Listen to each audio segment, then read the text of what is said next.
29e homélie de saint Jean Chrysostome sur l'évangile de Jean. Chapitre 3, verset 22 jusqu'au verset 30.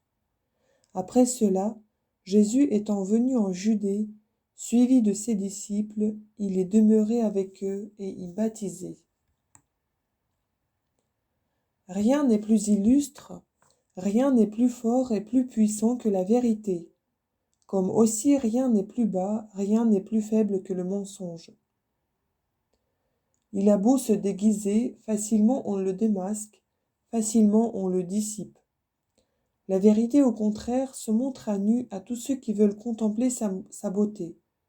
Elle ne cherche pas à se cacher, elle ne craint point le péril ni les pièges, elle n'ambitionne pas les hommages de la multitude.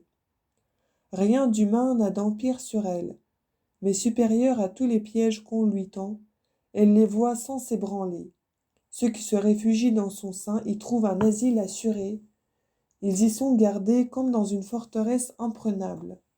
Telle est la grandeur de sa puissance. Les coups cachés qu'on lui porte, elle les détourne. Mais ses œuvres, elle les expose aux yeux de tout le monde. C'est ce que Jésus-Christ déclare à Pilate en lui répondant : « J'ai parlé publiquement à tout le monde, et je n'ai rien dit en secret. » Évangile de Jean, chapitre 18, verset 20. Ce que le divin Sauveur dit alors, maintenant il le fait. Après cela, dit l'évangéliste, Jésus étant venu en Judée, suivi de ses disciples, il est demeuré avec eux et y baptisait. Au jour de fête solennelle, Jésus allait à Jérusalem pour enseigner publiquement sa doctrine à ceux qui s'y assemblaient, et afin que tous profitassent de ses miracles. Mais quand la fête était passée, il s'en allait souvent auprès du Jourdain, parce qu'une multitude de peuple y accourait. Car il se rendait toujours aux lieux les plus fréquentés, non par vanité ou par ambition, mais pour faire du bien à plus de monde. D'ailleurs, l'évangéliste dit dans la suite que ce n'était pas Jésus qui baptisait, mais ses disciples. Évangile de Jean, chapitre 4, verset 2. Il est donc évident qu'il faut entendre la même chose ici, à savoir que les disciples baptisaient seuls. Mais pourquoi, direz-vous, Jésus-Christ ne baptisait-il pas ? Longtemps auparavant, Jean-Baptiste avait dit : « C'est lui qui vous baptisera dans le Saint-Esprit et dans le feu. » Évangile de Matthieu, chapitre 3, verset 11. Or, il n'avait pas encore donné le Saint-Esprit. C'est donc pour une bonne raison qu'il ne baptisait pas. Mais seulement ses disciples baptisaient parce qu'ils voulaient engager beaucoup de monde à venir écouter la prédication et la doctrine du salut. Et pourquoi les disciples de Jésus baptisant, Jean-Baptiste ne cessa-t-il point de baptiser jusqu'à ce qu'il fût mis en prison ? Car quand l'évangéliste dit « Jean baptisait à Hénon », il y ajoute « Alors Jean n'avait pas encore été mis en prison ». Évangile de Jean, chapitre 3, versets 23 et 24. Il montre donc que Jean-Baptiste n'avait pas encore cessé de baptiser. Et encore, pourquoi a-t-il baptisé jusqu'à ce temps ? Cependant, il aurait fait connaître que les disciples de Jésus étaient plus dignes de baptiser que lui, si, lorsqu'ils commencèrent, il eût lui-même cessé. Pour quelle raison donc baptisait-il ? Ce fut pour ne leur pas attirer plus d'envie et de plus grandes disputes. En effet, si publiant souvent ce qu'était Jésus-Christ, lui cédant la première place et se déclarant inférieur à lui, il ne persuada pas pour cela les Juifs que c'était à lui qu'ils devaient aller. S'il eût, dis-je, cessé de baptiser, il les aurait encore plus émus et les aurait rendus plus opiniâtres. Voilà pourquoi Jésus-Christ commença principalement à prêcher après la mort de Jean-Baptiste. Au reste, je crois qu'il ne vécut pas longtemps, afin que les esprits de cette multitude se réunissent et se tournassent tous vers Jésus-Christ, et qu'ils ne fussent plus partagés entre l'un et l'autre. De plus, Jean-Baptiste, pendant qu'il baptisait, ne cessait point de les exhorter à aller trouver Jésus-Christ et de leur rendre de grands témoignages de lui. D'ailleurs, il baptisait au nom de celui qui devait venir après lui, afin qu'ils crussent en lui. Si donc celui qui prêchait ainsi Jésus-Christ eût discontinué de baptiser, comment aurait-il fait connaître l'excellence et la supériorité des disciples de Jésus? N'aurait-on pas cru au contraire que c'était par jalousie ou par dépit qu'il ne baptisait plus? Mais en continuant, il confirme et fortifie ce qu'il a dit, car il ne cherchait pas à s'acquérir de la gloire, mais il envoyait ses auditeurs à Jésus-Christ. Et il ne le servait pas moins que les disciples, ou plutôt encore plus, attendu que son témoignage était moins suspect et que sa réputation l'emportait dans l'esprit de tout le monde sur celle des disciples. L'évangéliste, voulant nous le faire entendre, disait: toute la Judée et tout le pays des environs du Jourdain allaient le trouver, et ils étaient baptisés par lui. Évangile de Matthieu, chapitre 3, verset 5. Quoique les disciples de Jésus baptisassent, le peuple ne cessait pas d'accourir en foule à Jean-Baptiste. Que si quelqu'un demande en quoi le baptême des disciples était supérieur à celui de Jean, nous répondrons en rien, car l'un et l'autre étaient dénués de la grâce du Saint-Esprit, et les uns et les autres n'avaient tous qu'un seul et même motif, c'était d'envoyer à Jésus-Christ ceux qu'ils baptisaient. En effet, afin de n'être pas obligés de courir de toutes parts pour chercher et assembler ceux qui devaient croire en Jésus-Christ, comme André qui avait amené Simon et Philippe Nathanaël, ils résolurent et convinrent de baptiser, afin que par le baptême ils pussent sans peine et sans travail les attirer à Jésus-Christ et préparer le chemin à la foi qu'ils devaient prêcher. Mais que ces baptêmes n'eussent aucun avantage l'un sur l'autre, les paroles qui suivent le font voir. Quelles sont ces paroles?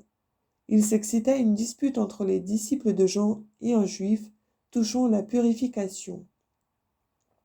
Et cela n'est pas surprenant puisque les disciples de Jean portaient continuellement envie aux disciples de Jésus-Christ, ou plutôt à Jésus-Christ lui-même. Lorsqu'ils les virent baptisés, ils commencèrent dès lors à parler à ceux qu'ils baptisaient pour leur insinuer que leur baptême, à eux, avait une supériorité sur celui des disciples de Jésus-Christ, et s'étant approchés de quelqu'un de ceux qui venaient d'être baptisés, ils tâchèrent de le lui persuader et ne le purent pas. Mais l'évangéliste fait clairement entendre que ce sont les disciples de Jean, et non pas ce juif, qui ont excité cette dispute, car il ne dit pas quand certains juifs leur avaient demandé leur avis, mais il dit que la question touchant la purification, d'où vint la dispute, fut agitée par les disciples de Jean avec un juif. Faites attention, je vous prie, mes frères, à la douceur et à la retenue de l'évangéliste. Il ne prend point de parti, il ne s'emporte ni contre les uns ni contre les autres. Mais autant qu'il le peut, il diminue la faute, disant seulement qu'il s'éleva une dispute.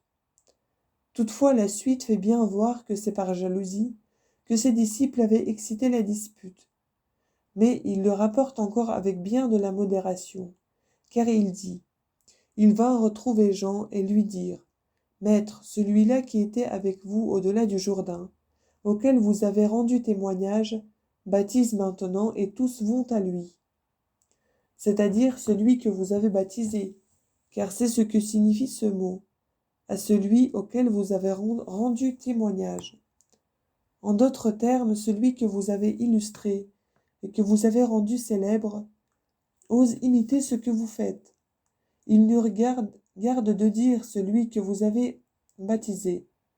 Ils auraient été forcés de faire mention de cette voix qui s'était fait entendre d'en haut, et aussi de la descente du Saint-Esprit. Mais que disent-ils? Celui qui était avec vous au-delà du Jourdain auquel vous avez rendu témoignage. C'est-à-dire, celui qui était au nombre de vos disciples, qui n'avait rien de plus que nous, s'est séparé de nous et baptise. Mais ce n'est pas seulement par là qu'il croyait pouvoir l'animer contre Jésus, c'est encore en lui insinuant que son baptême serait à l'avenir moins illustre et moins célèbre, car, ajoute-t-il, tous vont à lui. D'où il paraît visiblement qu'ils ne purent même pas amener à leur sentiment le juif avec qui ils avaient disputé. Ils parlaient ainsi parce qu'ils étaient incomplètement instruits et encore sensibles à l'ambition. Que fit donc Jean-Baptiste? Il ne les reprit pas durement, de crainte qu'en le quittant, ils ne se portassent à quelque mauvaise action.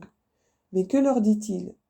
L'homme ne peut rien recevoir s'il ne lui a été donné du ciel. Que s'il parle de Jésus-Christ dans des termes trop bas, ne vous en étonnez pas. Il ne pouvait pas tout d'un coup instruire des hommes si prévenus et qui étaient dans de si mauvaises dispositions. Mais cependant, il tâche de les effrayer et de leur faire connaître que de combattre contre Jésus, c'était combattre ainsi contre Dieu même. Gamaliel fit la même réponse. Vous ne pourrez détruire cette œuvre et vous seriez en danger de combattre contre Dieu même. Livre des Actes des Apôtres, chapitre 5, verset 39. L'évangéliste établit la même vérité d'une manière un peu enveloppée. Il fait répondre à ses disciples « L'homme ne peut rien recevoir s'il ne lui a été donné du ciel. » C'est-à-dire, vous tentez l'impossible, et en agissant de la sorte, vous vous mettez en danger de combattre contre Dieu même. Quoi donc? Théodas n'agissait-il pas par lui-même? J'en conviens, il agissait véritablement par lui-même, mais à peine parut-il qu'il fut anéanti et toute son œuvre avec lui. Mais il n'en est pas ainsi de l'œuvre de Jésus-Christ. Par là, Jean apaise insensiblement ses disciples en leur faisant voir que ce Jésus à qui ils osaient s'opposer n'est pas un homme, mais un Dieu qui les surpasse en dignité et en gloire. Qu'ainsi, si ses œuvres brillaient et éclataient, si tous allaient à lui, il ne fallait pas s'en étonner, car telles sont les œuvres de Dieu, que celui qui faisait de si grandes choses était en Dieu, autrement ses œuvres n'auraient pas eu tant de force ni tant de vertu. Qu'au reste, les œuvres des hommes se découvrent et se détruisent facilement. Or, il n'en est pas de même pour celles-ci. Elles ne sont donc pas des œuvres humaines. Et remarquez comment ils tournent contre eux-mêmes ces paroles. Celui à qui vous avez rendu témoignage, par où ils croyaient l'exciter à perdre Jésus-Christ. Car après leur avoir montré que ce n'était pas par son témoignage que Jésus-Christ était devenu illustre, il leur ferme la bouche en disant « L'homme ne peut rien recevoir de soi-même s'il ne lui a été donné du ciel. » Que veut dire cela? Si vous admettez mon témoignage, et si vous le croyez véritablement, apprenez de même que ce n'est pas moi que vous devez mettre au-dessus de lui, mais lui que vous devez regarder comme au-dessus de moi. Quel est en effet le témoignage que j'ai porté? Je vous en prends à témoin. Voilà pourquoi il ajoute. Vous me rendez vous-même témoignage que j'ai dit. Je ne suis point le Christ, mais j'ai été envoyé devant lui. Si donc c'est à cause du témoignage que je lui ai rendu, que vous venez me dire, celui à qui vous avez rendu témoignage, qu'il vous en souvienne donc de mon témoignage, et vous reconnaîtrez que non seulement il ne l'a point abaissé, mais encore il l'a beaucoup relevé. Mais d'ailleurs ce témoignage ne venait point de moi, il vient de Dieu même, qui le lui a rendu par ma bouche. C'est pourquoi si je vous parais digne de foi, rappelez-vous qu'entre plusieurs autres choses que j'ai dites, j'ai dit aussi que j'ai été envoyé devant lui. Ne voyez-vous pas que Jean-Baptiste fait insensiblement connaître que cette parole est divine? Car voici ce qu'il veut dire. Je suis en ministre et je dis ce que m'a ordonné de dire celui qui m'a envoyé. Je ne cherche pas à plaire aux hommes, mais je remplis le ministère que m'a confié son Père en m'envoyant. Ce n'est ni par faveur, ni par complaisance que j'ai rendu ce témoignage. J'ai dit ce que j'avais mission de dire. Ne croyez donc pas que je sois pour cela quelque chose de grand. Ma mission, mes paroles, tout ne tend qu'à faire connaître sa grandeur et son excellence. Car il est le Seigneur et le Maître de toutes choses. Ce qu'il déclare encore par les paroles qu'il ajoute. L'époux est celui à qui est l'épouse, mais l'ami de l'époux qui se tient debout et qui l'écoute est ravi de joie d'entendre la voix de l'époux. C'est pourquoi celui qui a dit « Je ne suis pas digne de dénouer les cordons de ses souliers » se dit maintenant son ami, non pour s'élever et se donner des louanges, mais pour montrer combien il a à cœur les intérêts de Jésus-Christ.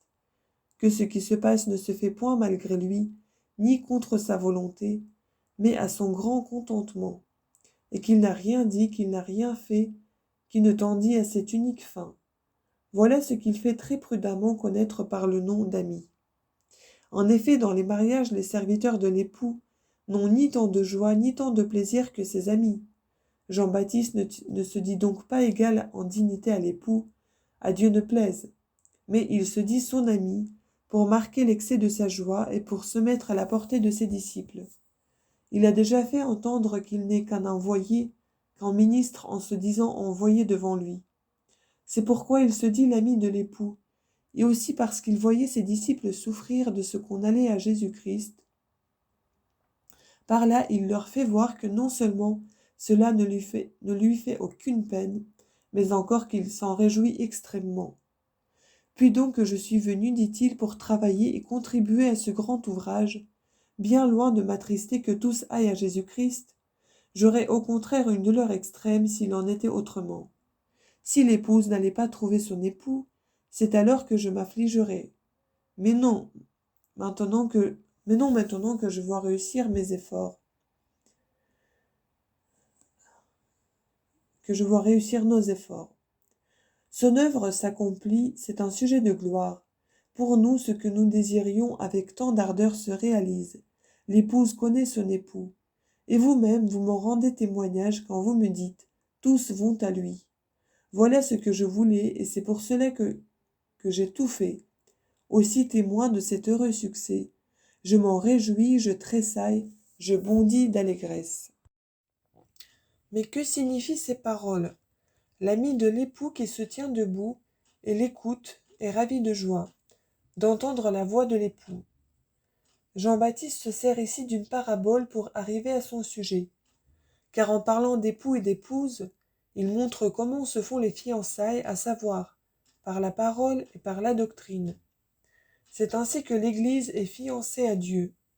C'est pourquoi saint Paul disait « La foi vient de ce qu'on a ouï, et on a ouï parce que la parole de Jésus-Christ. » Épître aux Romains, chapitre 10, verset 17, a été prêchée. Cette parole me ravit de joie, mais à l'égard de ce mot qui se tient debout, ce n'est pas sans intention qu'il s'exprime ainsi, mais pour montrer que son ministère est fini, qu'il faut maintenant qu'il se tienne debout et qu'il écoute après avoir remis l'épouse à son époux, qu'il est le ministre et le serviteur de l'époux, que ses bonnes espérances, que ses vœux sont comblés. Voilà pourquoi il continue ainsi. Je me vois donc dans l'accomplissement de cette joie, c'est-à-dire j'ai accompli mon œuvre, nous n'avons plus rien à faire. Ensuite il retient et il renferme dans son cœur la vive douleur qui le presse, en considérant non seulement les maux présents, mais ceux aussi qui doivent arriver encore. Il en prédit quelque chose et le confirme et par ses paroles, et par ses œuvres, en disant « Il faut qu'il croisse et que je diminue. C'est-à-dire mon ministère est fini, je dois me retirer et disparaître. Mais pour lui son temps est arrivé. Il doit s'avancer et s'élever. C'est pourquoi ce que vous craignez non seulement va arriver présentement, mais encore s'accroîtra de plus en plus. Et voilà même ce qui illustre le plus notre ministère, et ce qui en fait toute la gloire.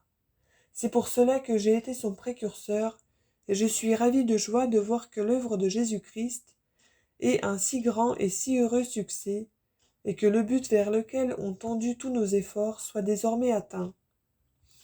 Ne voyez-vous pas, mes chers frères, avec quelle patience et quelle sagesse Jean-Baptiste apaise la douleur de ses disciples, étouffe leur jalousie et leur fait connaître que s'opposer à l'accroissement de Jésus-Christ, c'est tenter l'impossible. Remède propre entre tous à guérir leurs mauvaises intentions. Car si la divine providence a permis que toutes ces choses arrivassent du vivant de ce saint précurseur, et lorsqu'il baptisait encore, c'est afin qu'il rendît témoignage de la supériorité du Sauveur, et que ses disciples fussent sans excuse, s'il s'obstinait à ne pas croire en Jésus-Christ. En effet, ce ne fut pas de lui-même qu'il se porta à rendre ces témoignages, ni pour satisfaire la curiosité d'autres personnes. Ce fut pour répondre aux demandes de ses disciples, qui seuls l'interrogeaient et entendaient ses réponses. car s'il eût parlé de son propre mouvement, il n'aurait pas cru si facilement qu'en apprenant ce qu'ils pensaient, et par la réfutation de leurs objections, et par la réponse à leurs demandes. Ainsi les Juifs qui lui avaient envoyé des gens pour l'interroger et savoir son sentiment, ne s'y étant pas rendus lorsqu'ils le connurent, se sont pour cela même rendus indignes de tout pardon. Qu'est-ce donc que tout cela nous apprend? Que la vaine gloire est la source et la cause de tous les maux. C'est elle qui a jeté les Juifs dans une furieuse jalousie. C'est elle qui les a ranimés après une courte trêve et portés à aller trouver Jésus-Christ pour lui dire « Pourquoi vos disciples ne jeûnent-ils point ?» Évangile de Matthieu, chapitre 9, verset 14. Fuyons donc ce vice, mes bien-aimés. Si nous le fuyons, nous nous préservons de l'enfer, car c'est principalement ce vice qui en attise le feu, tant sa domination s'étend sur tout, tant il exerce son tyrannique empire sur tout âge et sur tout rang. C'est lui qui met le trouble dans l'Église, qui ruine les républiques, qui ruine les maisons, les villes, les peuples, les provinces. Pourquoi vous en étonner quand il a bien pu pénétrer jusque dans le désert, où il a fait sentir toute la force de son pouvoir? Ceux qui s'étaient dépouillés de leurs biens et de leurs richesses, qui avaient renoncé au luxe du monde, à toutes ses pompes et à ses maximes, qui avaient surmonté les désirs de la chair et les violentes passions de la cupidité, ont souvent tout perdu pour s'être laissés vaincre par la vaine gloire. C'est par ce vice que celui qui avait beaucoup travaillé a été vaincu par celui qui, bien loin d'avoir travaillé, avait au contraire commis beaucoup de péchés. Je parle du pharisien et du publicain, mais prêcher contre ce vice, vous montrer les maux qu'il cause, ce serait peine perdue, car tout le monde est du même avis sur ce point. Et ce dont il s'agit, c'est de réprimer en soi cette funeste passion. Comment donc en viendrons-nous à bout? En opposant la gloire à la gloire. Comme en effet nous dédaignons les richesses de la terre lorsque nous en envisageons d'autres, comme nous méprisons cette vie lorsque nous pensons à une autre qui est bien préférable, nous pourrons de même rejeter la gloire de ce monde lorsque nous songerons à une gloire plus belle, à ce qui est proprement la vraie gloire. Celle dont nous parlons n'est qu'une vaine et fausse gloire, un nom sans réalité. Mais celle du ciel est une gloire véritable, qui a pour panégyristes non les hommes mais les anges, les archanges et le Seigneur des archanges, ou plutôt aussi les hommes mêmes. Si vous jetez les yeux sur ce théâtre, si vous cherchez à connaître le prix de ces couronnes, si vous vous transportez au lieu où retentissent ces applaudissements, les biens de la terre ne seront pas capables de vous toucher et de vous arrêter. Vous ne vous prévaudrez plus de leur possession. Vous ne chercherez pas à les acquérir si elles vous manquent. Dans cette cour, on ne voit aucun des satellites du roi au lieu de rechercher les bonnes grâces de celui qui siège sur le trône et porte le diadème, s'occuper de ces cris d'oiseaux, de ces bourdonnements de moucherons qui s'appellent les éloges des hommes. Connaissant donc la bassesse des choses humaines, plaçons tous nos biens et toutes nos richesses dans ces inviolables trésors, et cherchons la gloire qui est stable et éternelle. Je prie Dieu de nous l'accorder à tous, par la grâce et par la miséricorde de notre Seigneur Jésus-Christ, par qui et avec qui la gloire soit au Père et au Saint-Esprit. Amen.